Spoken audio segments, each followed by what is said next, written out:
Well, good afternoon, everyone. My name is Sean Egan. I'm the Director of COVID Workplace Safety here in the state of Michigan, and I appreciate you joining us today for our continued outreach and education on COVID-19 in the workplace and all of the things that we're trying to do together to contain COVID in our communities. And I can tell you that the governor's goal, our goal from the beginning of this crisis, is to get to a spot where we can get open and stay open. And as we've moved into the fall and that fear of these rising case counts, it's happening in Michigan, and we have to be that much more diligent. So we're going to talk about a few things today that you can do in your workplaces that you need to be thinking about and try to keep us moving in the right direction as we face COVID, because we're not on the right direction right now. So one of the things that we always like to talk about and just touch base on again is that while there's a lot of noise around COVID in the news and some glimmer of light at the end of the tunnel with some of the vaccine news we've been seeing, there are a few things that have remained absolutely the same since this crisis has began, and that is the need for social distancing,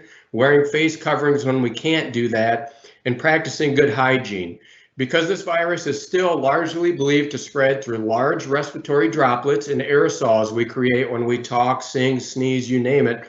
And those face coverings really help us cut down on transmission. As much as 70% or more of the transmission risk can be cut by wearing those face coverings and maintaining that social distance. We also know that about 40% of the spread of COVID is coming from those that are asymptomatic, meaning they don't have symptoms and they probably are not going to have symptoms. So they're going to make it through our health screening protocols. They're going to be out in our communities going about their business. Just another reason why we really have to maintain that distance, wear the face coverings, and practice good hygiene. Those things can really help mitigate the spread. And as we talk through some of these rules and some of these concepts around remote work, especially today, as well as those DHHS orders that you saw yesterday, keep those things in mind, because that's what we're shooting for, is to really create that spread, wear those face coverings, and practice good hygiene so that we don't contaminate ourselves. Now, I always share information about Michigan outbreaks and what's happening, and this is updated just today. I do not include schools, colleges, childcare, nursing homes, jails, or prisons and detention centers, only because those are going to include a lot of non-employees. So I want to give you numbers that would more than likely be employees getting COVID in the workplace, just to show you that this is happening, and it's happening in a big way. If I included the employees in those other workplaces, if we could identify them more specifically, these numbers would be even higher. But as of today, DHHS is tracking 210 ongoing workplace outbreaks, 63 of those associated with manufacturing and construction, and 31 in office spaces. And just last week, there were 93 new workplace outbreaks reported, 9 in offices, 28 in manufacturing, 21 in restaurants and bars, 19 in retail. And just for your reference, 17 were reported in social gatherings. So that's an indicator of what's happening in our workplaces and why we need to be that much more diligent. Now, I know that you can look at that and say, well, there are only 9 in office settings. Just the week before, it was 18, and that was among the highest in workplace categories, not counting those ones that I've already excluded. So all summer, we've been seeing in office settings this range between 8 to 15, 16, 18, just kind of up and down and all around. There are a lot that are happening in those office spaces, as you can see from the ones that they're tracking. And Michigan's case numbers are very, very high. 494.4 per million. That puts us in that E category. Our positivity rate is at 12.8%, higher in some regions, a little bit lower in others. All in all, it's very high in Michigan, which means we have strong community spread, and we have to be that much more focused on how we can contain COVID. Now, I know that you are getting familiar with the emergency rules as well as the DHHS epidemic orders.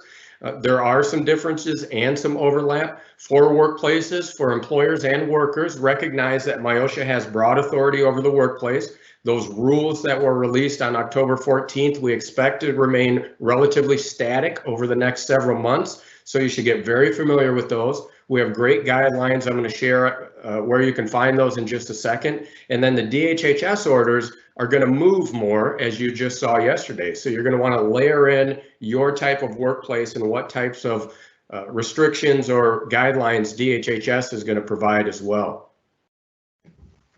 Just for reference, In the MIOSHA rules, there are a lot of rules around face coverings. The DHHS order is going to require all of us as individuals to wear face coverings. It requires pretty much all businesses to require face coverings. In the MIOSHA rules, there are rules around face coverings. This is an area of overlap, and that includes maintaining that 6 feet of social distancing, employers providing those non-medical grade face coverings. Where you can't maintain 6 feet, including consider face shields to offer more protection, and then always requiring face coverings in those shared spaces, regardless of the type of workplace, which includes hallways, restrooms, cafeterias, in-person meetings, break rooms, you name it. Anywhere where more people can come together, you need to be requiring those face coverings.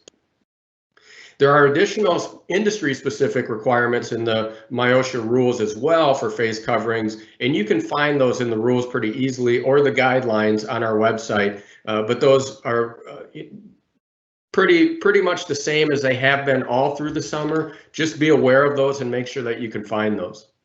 They include personal care services, public accommodation, sports and exercise facilities, and casinos, and some others that you'll want to make sure that you're following, because as I mentioned at the outset, the goal here is to contain COVID, and the way we do that is with space, masks, and hygiene.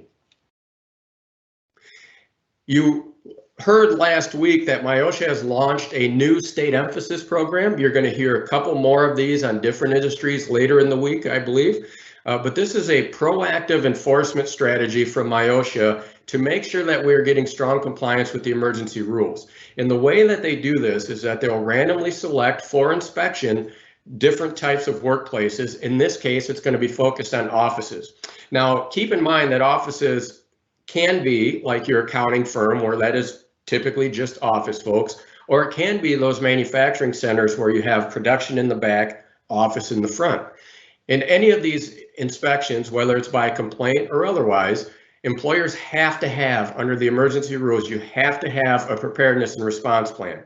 If you have not done that, you can find a template for low and medium risk workplaces at our website at Michigan.gov COVIDWorkplaceSafety. That was MIOSHA created, and that will be in compliance with these rules, and you should check that out. You need to be doing daily health screenings that includes a questionnaire for all of your employees and maintaining those records. You need to be doing training for your employees, which includes how COVID spreads, what they do to mitigate it, your policies and procedures to help contain that spread, keeping records of that. You need to really focus on compliance with the rules, making a good faith effort to do that. And then we're going to focus a little bit today on the remote work policies that you need to have. So under the MIOSHA emergency rules, there is a rule that says every employer shall create a policy prohibiting in-person work to the extent that their work activities can feasibly be completed remotely. And what that means is you really need to focus in on, and we're focused on offices because it seems more logical that they could create that remote work environment easier than certainly somebody that has to physically be present in the workplace to do their work. So think of production, think of construction, those types of areas where someone with their hands needs to be in a certain location to do what it is they need to do. What MIOSHA is looking for here is a written policy, which can be part of your preparedness and response plan, that does that identifies who needs to be in the workplace and why. It needs to be reasoned and thoughtful, and really try to find ways to get people out of the workplace. Because as I shared those numbers with you, we're seeing outbreaks in the workplace. And one of the ways that we can help mitigate that is not only applying the masking requirements, doing the cleaning and sanitation, the health screenings, but also getting as many people out of the workplace as we possibly can. So you should include which positions or classifications report for in-person work and why they must be there, and then reasons that that work cannot be performed remotely. And MIOSHA is going to look at that. They're going to give some deference to what it is that you've put together. If it's thoughtful and reasoned, they'll work with you to see if there's ways to identify more workers, but that's what they're going to be looking for. Now, we have a lot of materials available to you at our website at Michigan.gov COVIDWorkplaceSafety. This includes guidelines for every industry that was named in an executive order, general industry guidelines for those that weren't, and we've maintained those as we've shifted to the emergency rule concept. So even though there's a lot of overlap between industries now that's more clear, we've maintained it so it's easy for you to find. Those were all updated on October 14th along with the release of the rules themselves. We have fact sheets and videos there that are continuing to be updated, and everything we're doing is going to land on that page and be updated there. So I would definitely encourage you to make sure you check that out. We also have some links to other information that is wonderful. But first, MIOSHA has a great tool they created for employers and employees across the state of Michigan. I think they launched it in May. It is 855 Safe C19. This is designed specifically for COVID-related workplace safety questions from employers or employees. If you are an employer and you call in and you need it, they'll get you over to our consultation team, which I'll share more information about in just a moment. And if you're an employee and it's necessary, they will get you over to the complaint process within MIOSHA. This hotline has been working great all through the summer and the fall. The wait time has been about 10 to 12 seconds. The high point, I think, was 20 seconds. That will get you directly into the MIOSHA experts that can help you navigate things that you could or should be doing in your workplace, as well as answer those more specific questions to your workplace. I know when we do these live Q&As, some employers, some workers want to know, in my workplace, X, Y, and Z happens. This is the place for you to call to really hone in more on finding those answers that you need. MIOSHA also has a long history of doing consultation programs. Their goal, one of the reasons for these webinars, is to educate before they regulate, making sure that you have the tools you need to understand what it is you're supposed to be doing. And we have two ways right now that we're doing this. Traditionally, if you go to the MIOSHA website, there's a consultation tab. You can request a consultation from their experts, not enforcement staff. These are just consultants that are going to help you understand and implement safety protocols in your workplace. And that certainly includes during this COVID crisis. We've also launched a proactive consultation program called the Ambassador Program that's going to offer one-on-one guidance to certain industries. We're really focused in on those generally open to the public type industries like small retail, bars, restaurants, gyms, theaters, etc., where these consultants will just stop in and drop off information, do a quick checklist, and offer a longer consultation with those places. Because one of the ways we can help reduce community spread is to make sure that those types of places are doing those other pieces that need to be in place beyond just employee safety, which includes those barriers, signs, and those other things. So these are two great tools that you can take advantage of. We're going to be launching a request a consult for those that would fall in the Ambassador Program pretty soon. The consultation and education team is already there. If you need them and want to request them to work with you, they can do that over the phone. They can do that on site. They can do a few things through email. So make sure you're taking advantage of these tools and resources that are available to you. As I mentioned, all of that information is at our COVID Workplace Safety site. We do have links there as well to other great tools for you. The MEDC Peer Michigan Business Connect platform is a place where employers can go and find Michigan manufacturers that have those PPE and other items that you might need, like sanitizer, face coverings, plastic barriers, you name it. If you're watching and you're doing those things, you can also connect your business to the platform through that same link. For those daily health screenings, I highly encourage anyone to check out the My Symptoms app that was created by DHHS and the University of Michigan to provide an electronic means of doing those daily health screenings with the questionnaires. That for an employer, it's free. You just sign up, you'll get an employer specific code. You give that code to your employees, then they can complete the health screening through their smartphone, tablet, desktop, you name it. It'll flag for them on their device. If they're green, meaning they have no symptoms of COVID, or if they are flagging for symptoms, it'll notify them as well. And employers have real-time access to who is taking and what the outcome was of those screenings, and it will keep those records long enough to be in compliance with the MIOSHA rules. From the Safe Start site, you can find good information about what's open and closed and what's happening in our communities. The Mask Up Michigan campaign is from DHHS to really help find those tools and posters and other items to encourage people to wear those face coverings. And then recently launched is the My COVID Alert app, another free app that can help you identify when you've been close to somebody that's been confirmed with COVID. It uses cell technology and some other tools to just identify. It doesn't release your personal information or anything else. It'll just let you know if you've been within a certain range of somebody that's been confirmed to have COVID. So with that, to make sure we have some time for questions, I'm going to stop there and we will turn over to the question and answer. All right, Sean, I got a lot of them, so I'm going to try to get through them quickly for you. The first question is from Jennifer. Are there any known exemptions for healthcare workers or essential businesses in applying this new standard for OSHA? So it depends on what part of the standard. The MIOSHA emergency rules on isolation and quarantine, so a couple of points that I forgot to bring up, I'm going to mention right now, there may be some differences for critical infrastructure. For other types of workplaces, they should be the same. So people should be working remotely as much as they can, and that's what we're talking about today. But when it comes to isolation and quarantine, critical infrastructure industries do have some differences that are allowed under the MIOSHA emergency rules. One thing I would like to note is we get a lot of questions on quarantine and isolation. Employers need to get faster. Employees need to be better about notifying.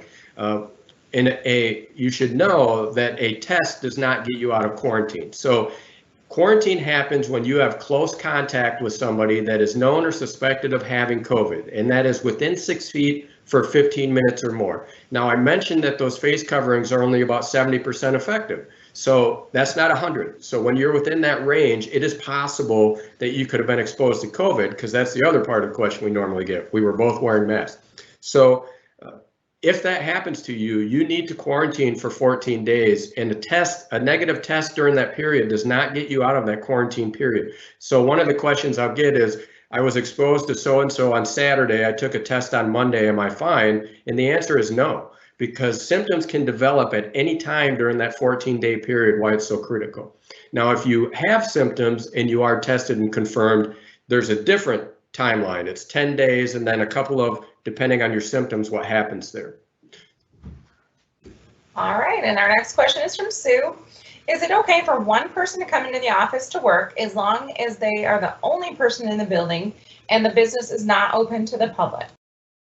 Yes, I think we get that question often from employers. The goal here is to get as many people out of the workplace as possible. We do understand that, workplaces have to get mail. There's things that have to happen. That's a good way to try to mitigate the spread. Some employers are rotating that around to make sure that it works well. But yes, that can happen. All right, and given the current order, does MIOSHA still offer free on-site consultation for businesses that are deemed essential? So the distinctions between essential and non-essential are different now. That was part of the early stay home, stay safe order. But yes, they do continue to provide consultations. They can do them on site, they can do them off site. If you fit in the ambassador space, we're going to have a link that you can request one of those as well. So yes. All right, and are employers required to have employees work remotely? So employers have to prohibit in-person work to the maximum extent that they can. So the goal here is that, as you saw from the numbers I shared with you on workplace outbreaks, this is the next mitigation strategy that you have to implement the best that you can. Understand that in some cases, there will be people that have to report to the office, but the employer is going to have to demonstrate why that's not feasible. All right, and the million-dollar question for schools statewide has been, can we require teachers to report in person when students are learning remote only? So MIOSHA's rules cover just about every workplace in Michigan. There are some exceptions, but that includes schools. So we would expect schools to create these kind of policies as well and demonstrate why those teachers need to be in the classroom. There may be reasons for that. The tech that they may need is in there. Something's in that classroom that they need to be there, recognizing that the students are not in the classroom. But schools should be making the same analysis as any other employer. All right, and this question comes from Cassandra.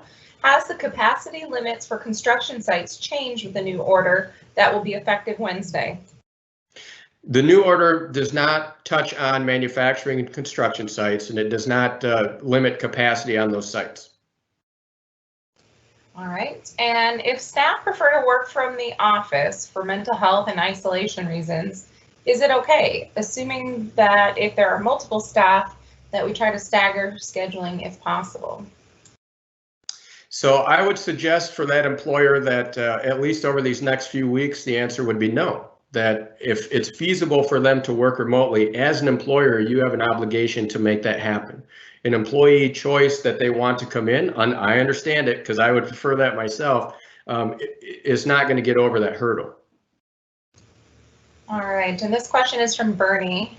With the state emphasis officially announced on Friday, how much time are employers with office workers given to have the remote workers set up and working from home? So first and foremost, MIOSHA always looks for good faith. So as long as you're making a good faith effort to move in that direction, we understand that you got to order stuff. You might need VPNs, you might need laptops. There are other considerations to take into account there. But if you created the policy, you have the plan, and you're starting to move in that direction, MIOSHA will work with you. If you are just saying, I just like my people to be here, that's not a good faith effort to comply. All right. And Ruthie asks, do essential workers fall under this emphasis program as well? Absolutely. Being a critical infrastructure worker or industry is not a free pass to do whatever you want. There are other requirements there. The MIOSHA rules apply, and you need to be taking these steps to create these remote work policies to get people out of the workplace where you can and do the things that we need to do to contain COVID. All right. Our next question comes from Jen. What if you have a person who has to be in the facility for a few hours? Can they stay at work all day, or when they are done with all their in-person responsibilities, do they need to go work the rest of the day from home? So I think that would be on a case-by-case basis, depending on what's going on in that facility. Certainly, we understand that some employees, like I mentioned on the mail piece, will rotate in and out and do some things to maintain the sort of skeleton crew, the essential infrastructure of that location, whether that means they're there for 2 hours or 8 that particular day, as long as you can do those other mitigation pieces and, like I've said, are making that good faith effort to keep people out of that workplace, you should be okay. Earlier in the pandemic, we wrote a telecommuting policy. Is there a difference between telecommuting and remote working? No. What is the proper course of action if you feel like your employer is not abiding by the order? So employees across the state of Michigan should understand that they have a role to play. This is they have an affirmative obligation to make sure that their workplaces are safe. Pay attention to these rules just as well, and make sure you call the hotline. If you have questions about what your employer should be doing, call the hotline and talk with MIOSHA. If you are very sure that, or you don't have to be very sure, if you believe that they're not in compliance, file a complaint. You can file complaints anonymously as well. All right. And what are the required elements of a work from home policy?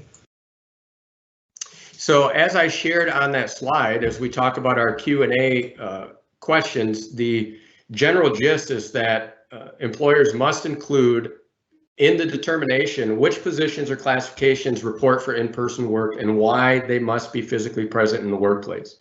And that would include the reasons that the work cannot be performed remotely. And that's what the MIOSHA folks are going to look for, is what is in this plan? Did you make a reasoned and thoughtful attempt to make sure that everybody can be out of here? Does that include recognizing that, you know, the things that you would need to make that happen and why you may not be able to do that? All right, and this question, if I have employees who have been working from home since March test positive for COVID-19, do I still need to report that to the local health department? I would suggest that you do, but I actually don't know the technical answer to that question. I would believe that it would be important. I know that that would not necessarily be considered a workplace outbreak, but if you have that information, I think it'd be worthwhile for public health to know so that they can begin the contact tracing. The reason that you're reporting that to local public health is to track outbreaks as well as help employers and all of us with the contact tracing components.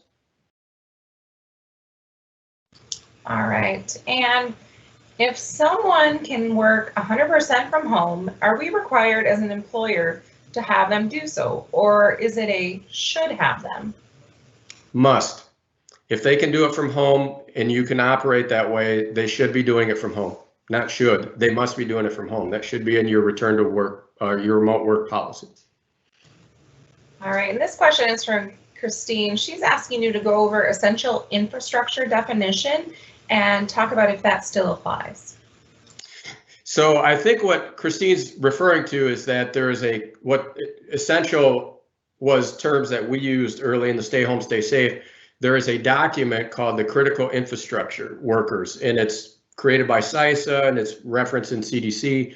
And in our MIOSHA rules, we have for quarantine and isolation, we have some reference to CDC, which means for those types of industries, there may be alternatives for the quarantine and isolation. As I mentioned, it's not a free pass to avoid the rules or anything like that, but it relates to those specific pieces, the quarantine and isolation, because of availability of workers, the types of things that they're doing, medical workers, that kind of stuff.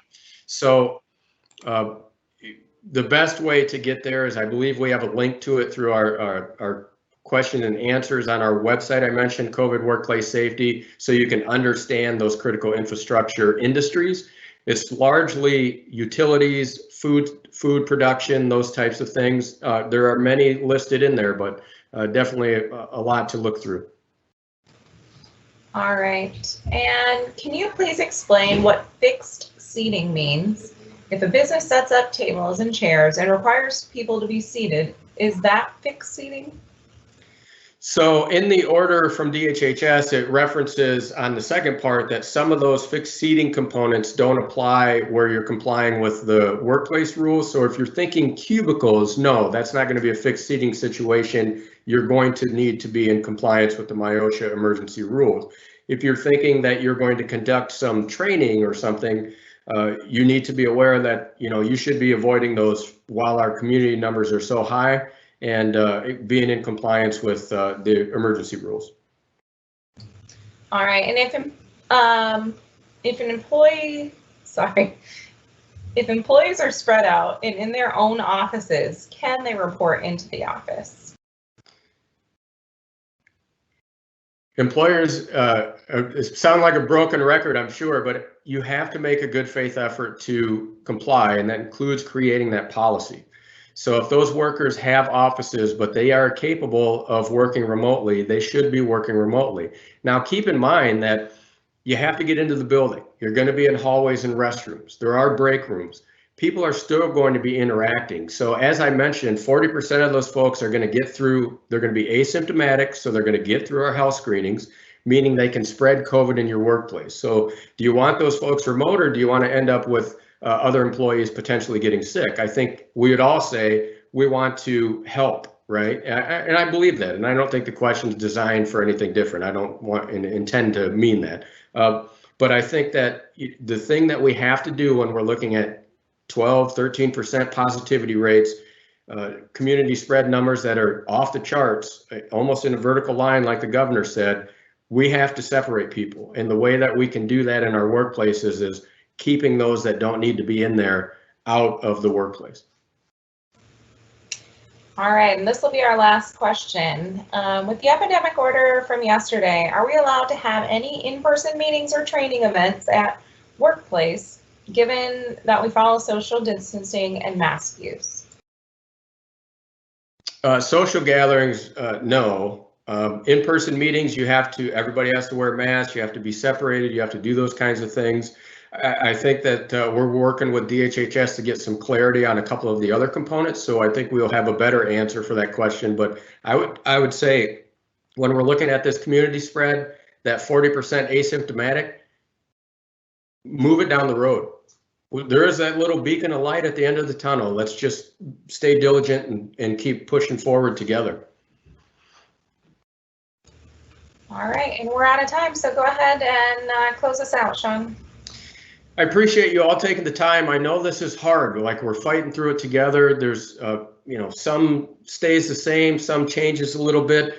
Our numbers in Michigan, across this country, across the world are bad. They are very, very bad. So don't underestimate that. We're moving into fall where humidity drops, which means the virus can go farther. There's just a lot of challenges right now. So we really all have to do everything that we can. And we're getting good news that, the vaccines are looking promising. Pfizer right here in Michigan has a very promising looking vaccine as well. Those should be rolling out toward the end of the year, beginning of next year, and it's going to get us in the right direction. But until then, we just have to stay vigilant and recognize that COVID's going to be in your workplace. You're going to have outbreaks in your workplace. You're going to have people that get sick in your workplace, and you need to be prepared for that. So trying to separate, quarantine, isolate, and do all those things, in addition to the mitigation strategies of masks and other things, we're trying to get those numbers down, and we all have a role to play. And I appreciate you tuning in today and helping us move forward in our fight against COVID.